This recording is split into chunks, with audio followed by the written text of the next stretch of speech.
How did a town barely 15 kilometers from Zaporizhzhia become one of the most dangerous traps in Russia's entire southern campaign? And why were Russian troops losing men and armor faster than they were gaining territory? For months, Moscow claimed Zaporizhzhia was collapsing. State television showed expanding maps, unstoppable advances, and inevitable victory. But inside Stepnohirsk, reality looked very different. FPV drones hunted million-dollar tanks. Entire assault groups vanished under constant aerial surveillance. Ukrainian special forces systematically dismantled fortified Russian positions street by street. This wasn't just a battlefield setback.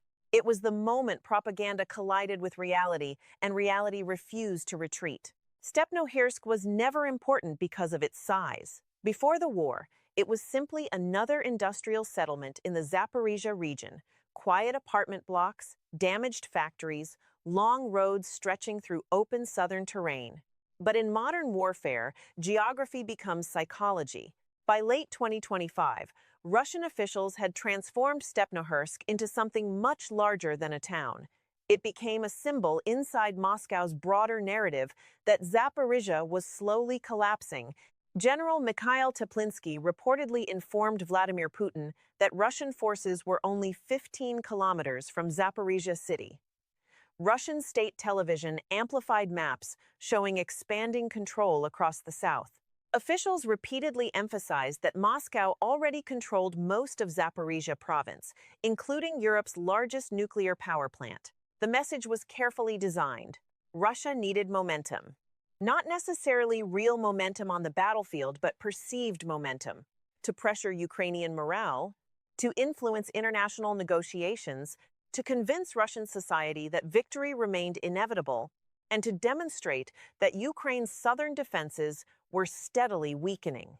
This was information warfare fused directly into military strategy, but between propaganda maps and frontline reality existed a widening gap. That gap was Stepnohirsk. Russian officials repeatedly issued confident statements suggesting advances near Stepnohirsk, Huliapol, and Kupiansk. The objective was obvious: create the image of simultaneous Ukrainian collapse across multiple fronts. But reality on the ground looked nothing like the maps shown on Russian television. According to Ukraine's main intelligence directorate, elite Artan special forces launched a coordinated assault that forced Russian troops from several fortified positions inside Stepnohirsk. Ukrainian units then expanded control over key strongpoints, while Russian troops struggled to stabilize the line. What emerged was not a stable Russian foothold, but a gray zone nightmare. Every street had become exposed to drone surveillance. Every movement risked artillery fire or FPV strikes. Russian assault groups could enter sections of the town, but holding those positions became vastly more difficult. Reinforcements were tracked. Supply vehicles were hunted. Small infantry groups found themselves isolated inside shattered buildings with little protection from constant aerial observation. One Ukrainian soldier later described the environment as a battlefield where the sky itself watches you. That sentence captures the reality of Stepnohirsk better than any propaganda map ever could. Moscow presented the town as a stepping stone toward Zaporizhzhia, but on the ground, it increasingly resembled a trap-consuming manpower faster than territory could be gained. The true importance of Stepnohirsk was never tactical alone. It was operational and psychological simultaneously. From Stepnohirsk, Russian forces could maintain pressure toward Zaporizhzhia city, project artillery and drone activity deeper into Ukrainian rear areas, and preserve the perception that the southern front remained dynamic in Moscow's favor. That perception mattered enormously. Modern wars are fought not only through territorial control, but through narratives of inevitability. Once a side appears unstoppable, negotiations, morale, foreign support, and domestic politics all begin shifting around that image. Russia needed Zaporizhzhia to feel vulnerable. Stepnohirsk helped sustain that illusion. Losing key positions there, therefore, created consequences larger than the map itself. Russia did not merely lose ground, it lost part of the narrative infrastructure supporting its southern campaign. Ukraine's success exposed a growing problem within Russian operations. Russia could still inflict destruction through long-range strikes, artillery, and drones, but converting that firepower into decisive territorial breakthroughs had become increasingly difficult. Pressure remained. Momentum did not. And in warfare, those are not the same thing. In Stepnohirsk, war no longer feels like strategy or geopolitics. It feels physical. The constant buzz of drones hangs over ruined streets day and night.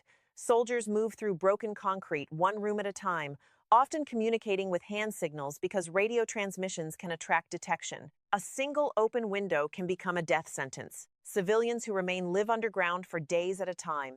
In dark basements illuminated only by weak phone lights, families ration water while listening to drones circle above. Some sleep fully dressed in case they must run before dawn. Elderly residents wait silently beside packed bags they may never carry anywhere. One local resident reportedly described the routine simply, "Before opening the door, you look at the sky first." That is what modern war does to ordinary life. It trains human beings to fear the air itself. The destruction of a town is measurable through satellite imagery. The destruction of normal human psychology is not. The Kremlin had built a powerful illusion. Zaporizhzhia was within reach. Russian forces were steadily advancing. Ukraine was slowly losing the south. Stepnohirsk disrupted that illusion. And once propaganda advances faster than battlefield reality, a dangerous internal pressure begins forming. Military commanders become incentivized to exaggerate progress. State media must continue reinforcing success. Officers hesitate to report failures upward. Troops are ordered to hold exposed positions simply to preserve political optics. The military stops fighting only for territory. It begins fighting to defend the narrative itself. That creates systemic distortion. At Stepnohirsk, Russian forces appeared trapped between operational reality and political expectation. Retreat becomes politically dangerous. Stalemate becomes difficult to admit. Tactical withdrawals risk damaging the image Moscow spent months constructing. This is one of the hidden weaknesses of highly centralized systems. The farther reality drifts from propaganda, the more dangerous accurate reporting becomes. Ukraine did not merely attack Russian positions at Stepnohirsk. It attacked the credibility of the story surrounding the entire southern offensive. Ukraine's response in the south did not emerge from overwhelming superiority. It emerged from adaptation under pressure. For months, Ukrainian forces absorbed relentless artillery strikes, drone attacks, and attritional assaults. But instead of remaining static, they evolved. Ukrainian commanders increasingly adopted active defense, disrupting logistics, targeting command nodes, exhausting reserves, and forcing Russian units to react constantly across multiple sectors. Pressure became a learning mechanism. By May 2026, Ukraine had become significantly more flexible operationally. Small units coordinated drones, artillery, electronic warfare, and infantry assaults with increasing efficiency. At the same time, Russia faced widening strain across multiple fronts. Heavy fighting near Odrodny and renewed pressure near Kharkiv reportedly forced Moscow to reposition reserves. As elite units shifted northward, parts of the Zaporizhzhia line became more vulnerable. Ukraine exploited the timing. What happened at Stepnohirsk was not random luck. It was the culmination of months of battlefield adaptation. Pressure created resilience, resilience enabled innovation, innovation created operational opportunities, and those opportunities finally disrupted Russian momentum. Ukraine does not consistently win through mass. It increasingly wins through tempo and adaptation. Stepnohirsk revealed how radically modern warfare has changed. Drones hovered continuously above the battlefield, feeding live reconnaissance to command teams kilometers away. FPV drones hunted armored vehicles worth millions of dollars using weapons assembled for a fraction of the cost. Electronic warfare units jammed communications and disrupted targeting systems. Russian tanks advanced with improvised cage armor welded across their turrets' crude metal structures designed to reduce drone strikes from above. The image itself was symbolic. The traditional giants of mechanized warfare were now hiding beneath metal cages from inexpensive flying explosives. Industrial-era warfare had collided with digital-era adaptation. The battlefield no longer belonged automatically to the side with larger armored formations. It increasingly belonged to the side capable of learning faster, processing information faster, and adapting tactics faster. In Stepnohirsk, expensive platforms repeatedly struggled against decentralized systems built around drones, rapid targeting, and constant surveillance. The old hierarchy of military power was being rewritten in real time. Night of May 18. Above Stepnohirsk, Ukrainian reconnaissance drones moved silently through the darkness, transmitting thermal imagery back to command posts. Heat signatures inside damaged apartment blocks glowed against the cold ruins below. Then came electronic warfare. Ukrainian EW teams flooded parts of the area with heavy jamming, disrupting Russian drone coordination and fragmenting battlefield communication. Russian units suddenly operated with reduced visibility, while Ukrainian operators maintained situational awareness. Under that electronic cover, armored vehicles crawled forward through debris-covered streets. Their cage armor looked less like symbols of dominance and more like survival mechanisms against inevitable drone attacks. Behind them came the Artan Special Forces. Moving building by building, they systematically dismantled Russian defensive positions. Small assault teams coordinated closely with drone operators overhead, striking exposed strongpoints, while artillery targeted likely reinforcement routes behind the front. Russian units inside isolated positions faced a brutal dilemma: stay and risk encirclement, or retreat through open streets under drone observation. Some positions collapsed quickly. Others became close-range urban firefights lasting hours. Stepnohirsk did not fall in one dramatic moment. It was dismantled, piece by piece. First surveillance, then communications, then logistics, then morale, and finally, the defensive positions themselves. Russia attempted to exhaust Ukraine through relentless pressure. Artillery bombardments, drone strikes, infantry assaults, and psychological warfare designed to slowly break resistance. But prolonged pressure often creates unexpected consequences. Instead of collapsing, Ukraine adapted faster. Drone production expanded. Counter-drone systems improved. Urban warfare tactics evolved. Electronic warfare integration became more sophisticated. Small unit coordination became deadlier. What was intended to weaken Ukraine accelerated its battlefield learning curve. The irony of Stepnohirsk is difficult to ignore. Russia wanted the town to become proof of inevitable southern victory. Instead, it became evidence that prolonged attritional warfare may be strengthening the defenders' adaptability faster than the attackers' ability to sustain momentum. Sometimes pressure does not break an opponent. Sometimes it teaches them exactly how to survive. History repeatedly reveals the same pattern. Large powers often assume scale alone guarantees victory. More artillery, more manpower, more industrial output, more territory captured. But modern warfare increasingly punishes slow adaptation. Rigid command systems struggle against decentralized decision-making. Massive logistics chains become vulnerable to precision strikes. Cheap drones threaten equipment once considered dominant. Stepnohirsk reflects a broader transformation occurring across modern conflict zones. The side that learns faster can gradually erode the advantages of the side that merely possesses greater mass. This does not mean large armies become irrelevant. It means bureaucratic inertia becomes dangerous. An army that cannot adapt quickly enough begins grinding itself down internally not only through enemy fire, but through its own outdated assumptions.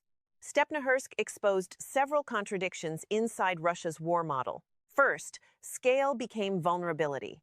Large offensives require enormous logistical support: fuel, transport, communications, ammunition, and constant troop rotation. As Ukraine increasingly targeted logistics and rear infrastructure, the burden of maintaining offensive pressure grew heavier. Second, propaganda became operational pressure. Once Moscow publicly framed Zaporizhzhia as nearly within reach, strategic flexibility narrowed. Retreats became politically costly. Admitting setbacks threatened the credibility of the broader campaign narrative. Third, centralized control slowed adaptation. Highly centralized systems often manage information effectively at the political level, but they can struggle with battlefield flexibility.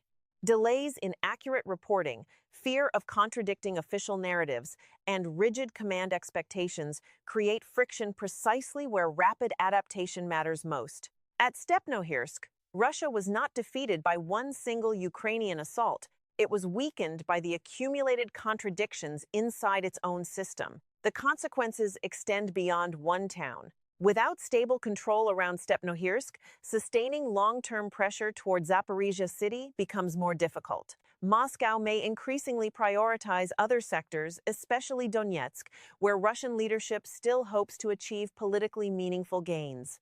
That creates ripple effects across the broader war.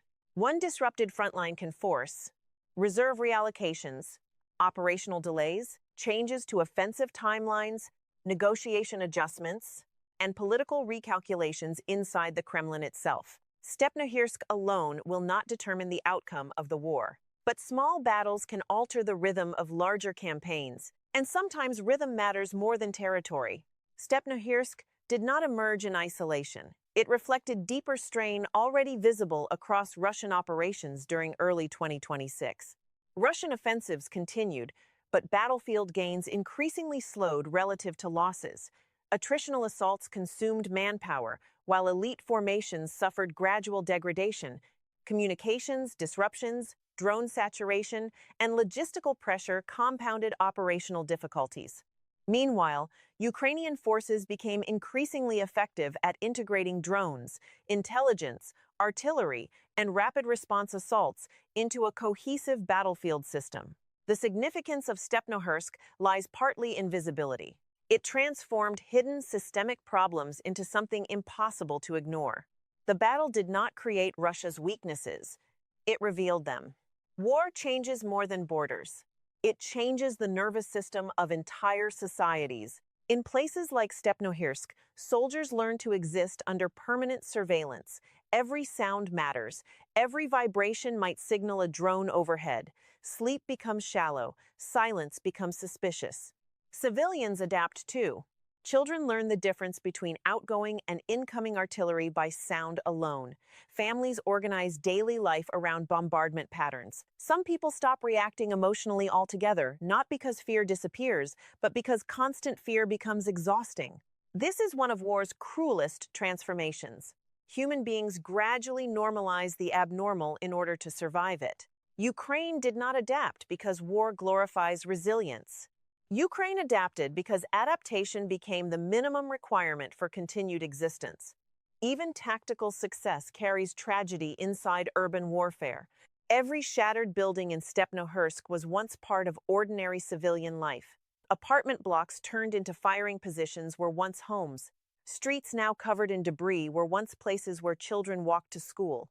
Modern warfare forces extraordinary technological innovation toward one central purpose: finding more efficient ways to destroy human beings. Behind every drone strike and tactical breakthrough exists another reality rarely visible on operational maps: trauma, displacement, fear, and generations shaped by prolonged violence. Military victories can alter front lines, but they cannot restore the years already consumed by war. Stepnohirsk sends signals far beyond Zaporizhzhia. First, it strengthens Ukraine's argument that Russian momentum in the south is neither inevitable nor irreversible. Second, it weakens one of Moscow's most important narratives, the idea that Zaporizhzhia city is steadily approaching collapse. Third, it highlights a larger transformation in modern warfare. Adaptation now matters as much as raw firepower. Drones, electronic warfare, decentralized targeting, and logistical disruption are reshaping military doctrine globally. Armies around the world are studying conflicts like Stepnohirsk because they reveal how quickly traditional assumptions can become outdated. The battle carries a warning beyond Ukraine itself. In modern war, institutional flexibility may matter more than sheer scale. And when the fighting finally slowed across the broken streets of Stepnohirsk, what remained was not simply captured positions or destroyed vehicles. What remained was something quieter, a realization: war does not follow propaganda maps forever. Eventually, every narrative collides with physical reality, with exhausted soldiers, destroyed logistics, fear, adaptation, and human endurance pushed beyond normal limits. Beneath the ruins of Stepnohirsk lies the moment a carefully constructed image of inevitable advance encountered resistance strong enough to fracture it. Stepnohirsk may ultimately be remembered not for its size, but for what it exposed. For months, Moscow presented Zaporizhzhia as a future victory already approaching.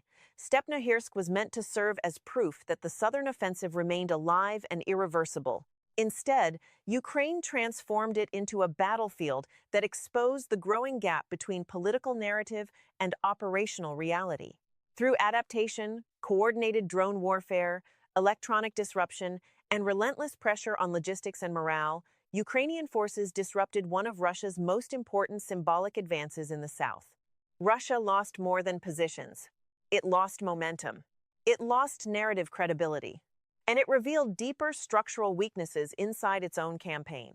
Stepnohirsk will not decide the war alone, but history often remembers small places where larger illusions finally broke apart. And at Stepnohirsk, one of Moscow's most important wartime narratives collided with reality, and reality refused to move.